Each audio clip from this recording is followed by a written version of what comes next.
Hello. Here we're going to be talking about an important way of describing the amount of spread in a data set. We've already seen the variance and the standard deviation, and now we're going to be talking about a value called the interquartile range, or the IQR. In order to understand how the IQR works, it's best to just have a quick refresher on what the median is, because the median is an important component of calculating the IQR. So just to remind you, the way we calculate the median is we take all of our data, we rank those data, so we change the order of the data so that it starts with the smallest value and then goes all the way to the largest value. And then once we've ranked those data, we take the middle value of those data as the median value. Or if there isn't a middle value, if there are an even number of data points, we take the average of the two middle values of our data set. And that then is the median. And the median divides a set of data into two halves, one half having values that are higher than the median and the other half having values that are lower than the median. So if we have a set of data, these could be counts of primroses in quadrats, or leukocytes in blood films, or anything like that. If we have a set of data like this, which we've already ranked, then the median value is the one in the middle, which in this case is 10. So we have 1, 2, 3, 4, 5, 6, 7, 8, 9, 10, 11, 12, 13, 14, 15 data points here. And the median divides those 15 data points into two halves. One half which has 7 values in that are larger than the median, and one half that has 7 values in that are smaller than the median. What we need to do to calculate the interquartile range is to find the two values that are effectively the medians of those two equal parts that we've already divided our data set into. So we say which value divides the half below the median in half, and which value divides the half above the median in half. And these values are 6 and 12, and we would call these the first quartile and the third quartile of our data set. And what we've done now by adding the first and the third quartile into our data set, we've actually divided the data set up into 4 equal parts. So whereas before with the median we divided it into 2, what we've done by calculating the quartiles is we've divided the data set into 4 equal parts.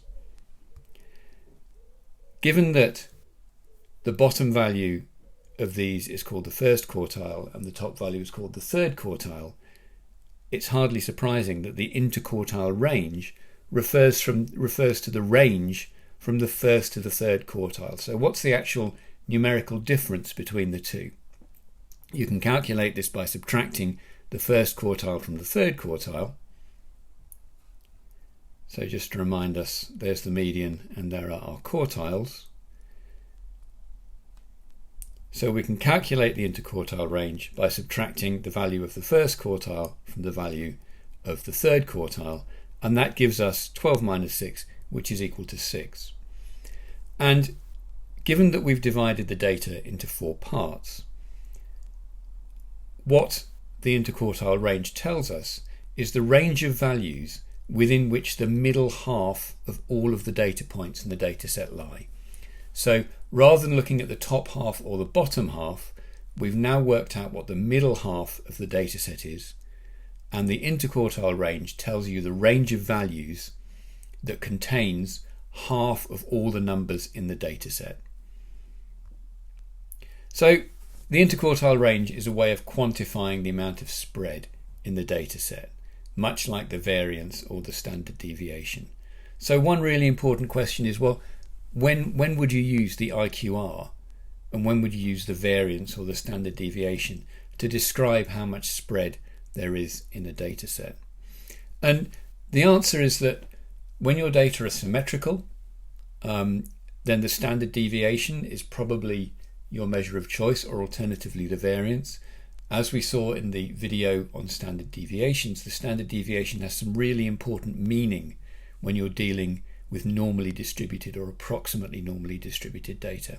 So when your data are symmetrical, I would recommend using the mean and the standard deviation, or possibly the mean and the variance, to describe the position and the amount of spread in your data set. But what about when your data aren't symmetrical? So here are some, these are just made up data that I used a random number generator to produce, but here are some data with some strong positive skew. And if you look at the top of the histogram, I've drawn in red the mean as the point and the standard deviation, or one standard deviation above the mean and one standard deviation below the mean, as the red lines.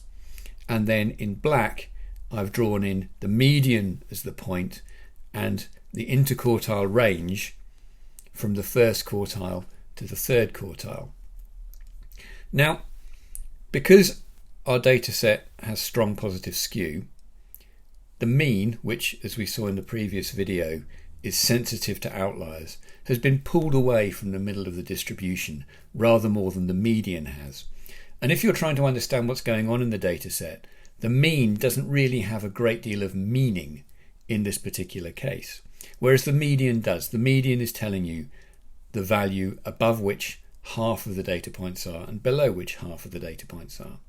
And similarly, the standard deviation is hard to interpret when you have data like this, but the interquartile range is not. The interquartile range is still telling you the range of values within which 50% of the data points lie. And if you look, you can actually see the median in this case is plotted where the actual median is, and then the IQR is plotted from the first quartile to the third quartile. And you can see that the distance from the first quartile to the median is quite small, whereas the distance from the third quartile to the median is quite long. And that's because of the skew in the data set, which is changing the shape of the two quartiles around the median. So the interquartile range actually responds to positive skew in the data set, whereas something like the standard deviation can't. The standard deviation is a single value and is always symmetrical. So the take-home message is, if you have symmetrical data, and particularly if you have data that are roughly normally distributed, then use the mean and the standard deviation, or possibly the mean and the variance. But if you have a significant amount of asymmetry in your data set, and particularly if you have important levels of skew, either positive or negative, you should probably think about using the interquartile range and the median to describe what's going on in your data set, rather than using the mean and the standard deviation. Okay, thank you.